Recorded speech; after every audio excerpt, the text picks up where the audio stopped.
I paid $240,000 for my daughter's wedding.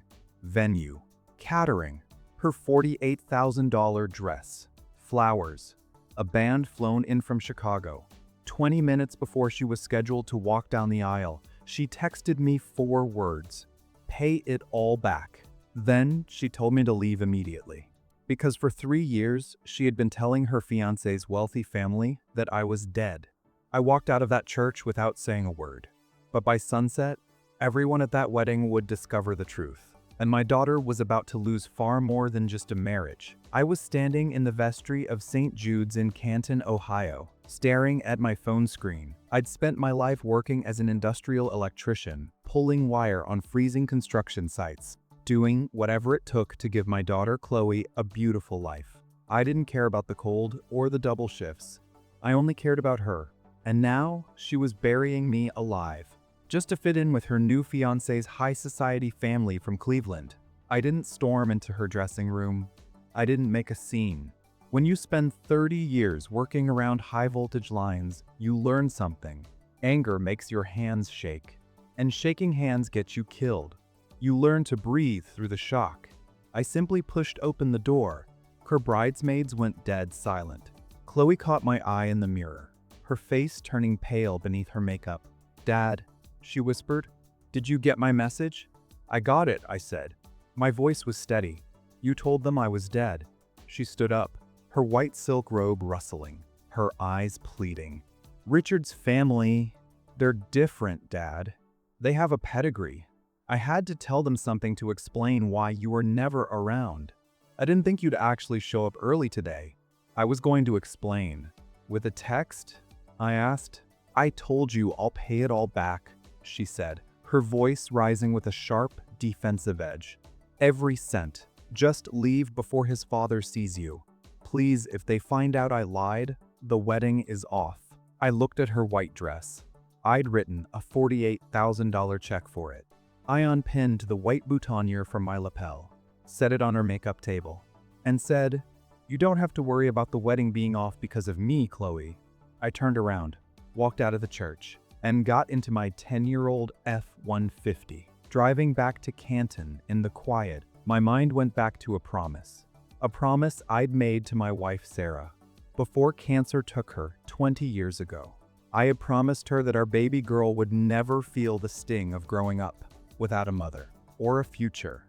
For 20 years, I pulled wire on freezing construction sites, worked double shifts as a single father, just to keep that promise. I thought I was building a legacy of love. In reality, I was funding my own erasure. The ceremony was scheduled for 4. At 4:15, my phone in my work shirt pocket remained completely silent. No one was looking for the dead father. But the silence didn't last. 3 days passed. On Thursday morning, my phone rang while I was having lunch at a school construction site in Akron. "Mr. McAllister," a woman asked. She sounded highly stressed. "Speaking," I said. "This is Brenda from the floral company. We've been trying to reach Chloe, but her phone is disconnected. She told us the final balance would clear through your trust account. It never did." "There must be a mistake," I said. "I paid Chloe for the flowers in full 3 months ago."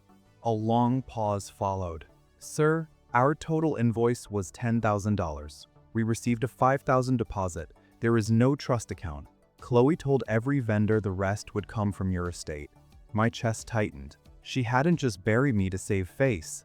She'd been quietly padding every invoice she could get her hands on and pocketing the difference.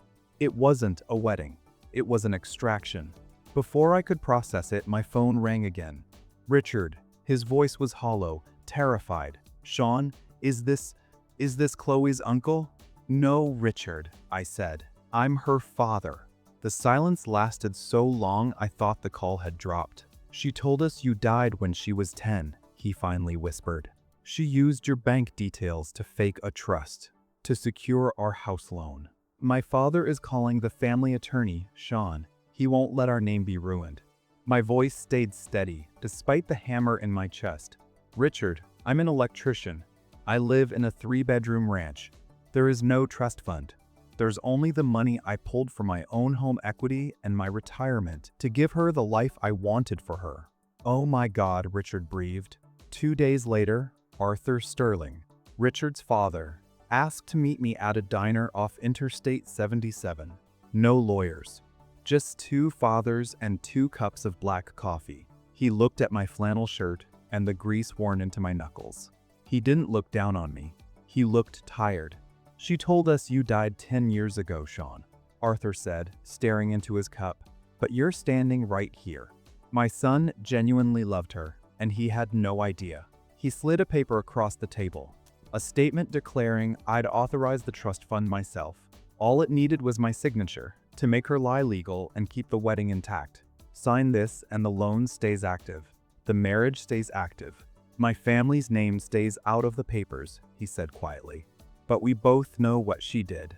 I could still hear Chloe's frantic voice from an hour before. "Dad, you have to help me. Just sign it. I'll pay it all back." I pushed the paper back to him. "I pull wire for a living, Arthur," I said. "I've lived my whole life in the light. I'm not climbing into the dark with her now." Arthur didn't plead. He respected the answer. He folded the paper and slid it back into his pocket. "That's the most honest thing I've heard in 3 years," he said. 10 minutes after I left the diner, my phone lit up with Chloe's name. She was sobbing, her voice frantic. "Dad, you have to help me. Tell Richard's father that you set up a private trust. Just sign a paper saying you authorize the funds. If you don't, they're going to annul the marriage. Please, I'll pay it all back." "You told them I was dead, Chloe," I said. "I had to," she shrieked. "I couldn't tell them my dad pulls wire for a living." "I was going to pay you back. I told you in the text, I'll pay it all back." "You can't pay back a life, Chloe," I said quietly. "And you can't pay back the father you buried 10 years ago." I hung up. I didn't call a lawyer, and I didn't call a lawyer, and I didn't try to hide her lies. When the bank and the Sterling family demanded the truth, I simply handed them my actual bank statements. And the text message she had sent me in the church vestry, I refused to let her shame make a liar out of me. I wasn't doing it out of anger. I was doing it because when a line is overloaded, the breaker has to trip. If it doesn't, the whole house burns down. The fallout was swift and absolute. Richard's family immediately annulled the marriage. The high society social circle Chloe had sacrificed her own father to join closed its doors to her overnight. Without my signature to cover her fake trust claims, the house was gone, and she was left to face the financial wreckage of her own making. I didn't look back.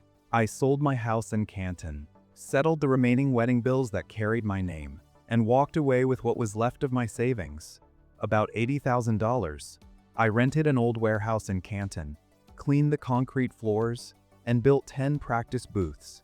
Over the door, I hung a simple wooden sign, the Sarah McAllister Memorial Trade Workshop. I offered free weekend classes for local kids who couldn't afford college. I taught them how to bend conduit, respect the current, and take pride in their work. 8 months after the wedding, I was sitting at my small desk in the back of the warehouse, grading a set of theory exams. The rain was drumming heavily against the corrugated tin roof, and the streetlights outside were just starting to hum. The front door clicked open. Chloe stood in the doorway, soaked from the rain. She wore a faded winter coat, her hair in a messy ponytail, and she looked 10 years older. She walked slowly down the center aisle, her hand lightly touching the wooden partitions, and stopped at my desk. "Dad," she whispered. I didn't get up. I set my red pen down. "Hello, Chloe."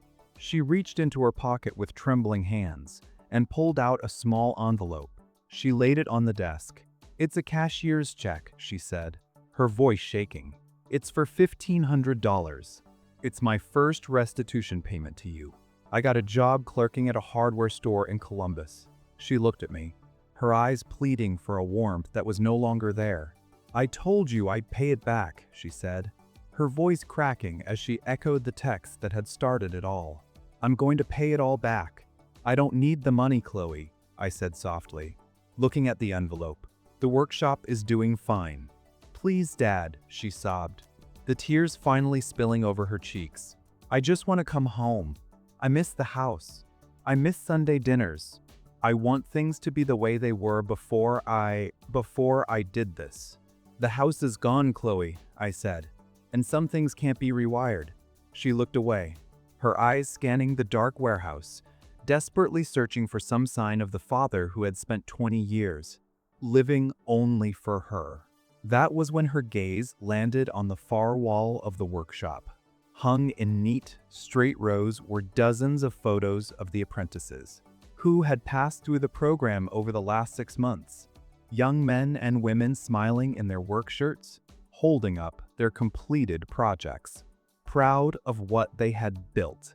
But right in the center of the wall, surrounded by the faces of the young people who were building their futures, was a single, elegant wooden frame. Inside the frame, there was no photo. It was empty, save for a small brass plaque engraved with my late wife's name, Sarah McAllister. She stared at the empty frame under her mother's name, the space that should have held her own photo, the legacy of the family we were supposed to be. Her breath hitched as a fresh wave of tears ran down her face. She realized, with a quiet, devastating clarity, that she no longer belonged in the future her father was building. She had traded a father who would have died for her, for a life of shallow lies. She didn't scream. She didn't beg anymore. Chloe slowly reached down, picked up her check from my desk, and tucked it back into her pocket. She turned around and walked out of the warehouse, her footsteps fading into the sound of the Ohio rain. I picked up my red pen, turned to the next exam on my desk, and went back to work. Okay, that story really got to me. A father gave his whole life for his daughter, every dollar, every year, every double shift in the freezing cold, and in the end, she was ashamed of him. She told people he was dead just to fit into a rich family. Uh, that that part really got that part really broke my heart. But here's what I loved. He didn't scream. He didn't beg. He stayed calm and he stayed honest. He just walked away and built something new, a workshop with his wife's name on the wall. That's real love. That's real legacy. Chloe learned the hard way. Money can pay for a wedding, but it can't buy back the trust. And once trust is broken like that, some things just can't be fixed. Now I want to be honest with you. As we know, this story is fiction. It's not something that really happened. But the feelings in it, those feel real. Seriously, those feel very real. So tell me, if you were Sean, could you have done could you have done the same thing? Let me know in the comments, and I will see you in the next video. And thank you so much for watching. Bye bye. Take care.